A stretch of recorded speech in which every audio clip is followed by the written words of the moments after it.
आमदार महेंद्र थोरवे यांचा राजकीय प्रवास हा लक्षवेधी आहे।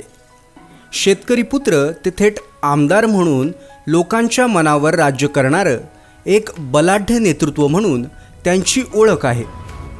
कोणत्याही राजकीय अडचणींना न जुमानता त्यांनी अवघ्या 5 वर्षात केलेला विकास कामांचा लेखाजोखा हा तब्बल 800 कोटी रुपयांचा आहे। कर्जत खालापूर मतदारसंघाला संपूर्ण महाराष्ट्रात एक वेगळी ओळख देत आमदार महेंद्र थोरवे यांचं राजकारणापलीकडचं समाजकारण त्यांना भविष्यात साथ देणार एवढं मात्र नक्की। पक्ष संघटना वाढवणं आणि पक्षातील तरुणांना आणि सक्षम नेतृत्व असणाऱ्या प्रत्येकाला संधी देणं आमदार महेंद्र थोरवे यांना चांगलं जमतं। म्हणूनच ग्रामपंचायतीपासून ते विधानसभेपर्यंत सर्वच स्तरावर सत्ता कशी मिळवता येईल यासाठी आमदार महेंद्र थोरवे नेहमीच आग्रही असतात। नुकत्याच झालेल्या ग्रामपंचायतीच्या निवडणुकांमध्ये सुद्धा आमदार महेंद्र थोरवे यांच्या रोखठोक राजकारणानं अनेक ठिकाणी सरपंच, उपसरपंच आणि सदस्य उभे करत त्यांनी राजकीय पारडं जड केलं। कर्जत नगरपालिकेचा कार्यकाल आता संपत आलेला आहे। 1992 साली स्थापन झालेल्या कर्जत नगरपालिकेत अनेक धुरंधर राजकारण्यांनी सत्तापालट केलेली आहे। आमदार महेंद्र थोरवे यांचं कर्जत नगरपालिकेवर सुद्धा तितकंच बारीक लक्ष असणार आहे। शहराच्या विकासात प्रमुख माध्यम असणाऱ्या कर्जत नगरपालिकेवर सत्ता आल्यास आणि पर्यायानं आमदार महेंद्र थोरवे यांच्या नेतृत्वाखाली नगरसेवक आणि नगराध्यक्ष असल्यास शहराच्या विकासाला आणखी गती प्राप्त होण्याची शक्यता आहे। आमदार महेंद्र थोरवे यांच्या नेतृत्वाखाली कर्जत शहरात अनेक पदाधिकारी अहोरात्र काम करत आहेत।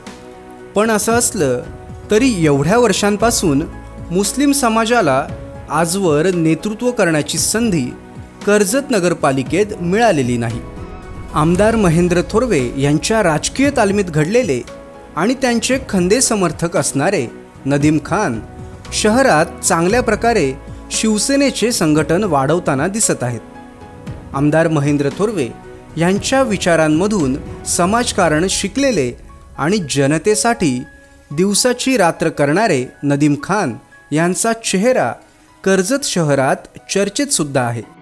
जातीयवादाची झापडं दूर सारत गरजूंना मदत करणारे आणि राजकारणापेक्षा समाजकारणाला प्राधान्य देऊन निस्वार्थीपणे काम करणारे नदीम खान हे कर्जत बाजारपेठेतून नगरसेवक पदाचे दावेदार असण्याचे संकेत आता मिळायला लागलेले आहेत।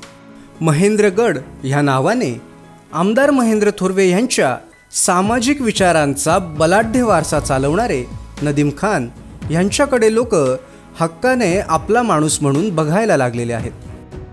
कर्जत नगरपालिकेत आजवर मुस्लिम नेतृत्वाला संधी नसल्यानं महाराष्ट्राच्या मातीतले असूनही आमच्यावर जातीय अन्याय होत आहे अशी आर्तहाक मुस्लिम समाजाची होती। आमदार महेंद्र थोरवे हे राजकीय डावपेचांमध्ये उत्कृष्ट आहेत। राजकीय इतिहास रचण्यामध्ये त्यांचा हातखंडा सुद्धा आहे। त्यामुळे जे कर्जत नगरपालिकेच्या राजकीय इतिहासात आजवर घडलंच नाही ते आमदार महेंद्र थोरवे घडवणार अशी चिन्ह स्पष्ट झालेली आहेत। नदीम खान यांना पाठबळ देत आमदार महेंद्र थोरवे यांनी शहर संघटक म्हणून काम करण्याची मोठी संधी दिली। लोकांच्या क्लिष्ट समस्या सोडवण्यासाठी सामान्य नागरिक ते थेट आमदार एवढी सहजता आमदार महेंद्र थोरवे यांनी नदीम खान यांना बहाल केली।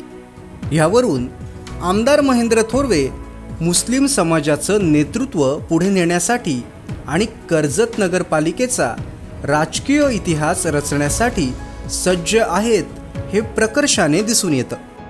आणि अर्थातच नदीम खान यांच्यासारखं परखड नेतृत्व मिळाल्यानं जनतेच्या समस्या सुटतील आणि महाराष्ट्राच्या मातीतल्या ह्या मुस्लिम कार्यकर्त्याला न्यायसुद्धा मिळेल। असे एका दगडात 2 पक्षी मारत आमदार महेंद्र थोरवे कर्जत नगरपालिकेचा राजकीय इतिहास घडवतील ह्यात तीळ मात्रही शंका नाही। आणि खऱ्या अर्थाने नदीम हा भविष्यामध्ये या कर्जत नगरपालिकेमध्ये नगरसेवक म्हणून जावं अशी मी सुद्धा माझी प्रामाणिक इच्छा आहे. आम्ही लवकरच त्या संदर्भात येणाऱ्या निवडणुकीमध्ये नदीमला आम्ही सगळेजण सहकार्य करून नदीमसारखा कार्यकर्ता नगरपालिकेमध्ये त्या ठिकाणी आम्हाला हवा आहे. ताज्या बातम्या आणि लेटेस्ट अपडेट्ससाठी आजच सबस्क्राईब करा कर्जत विकास यूट्यूब चॅनलला आणि बेल आयकॉन दाबायला विसरू नका.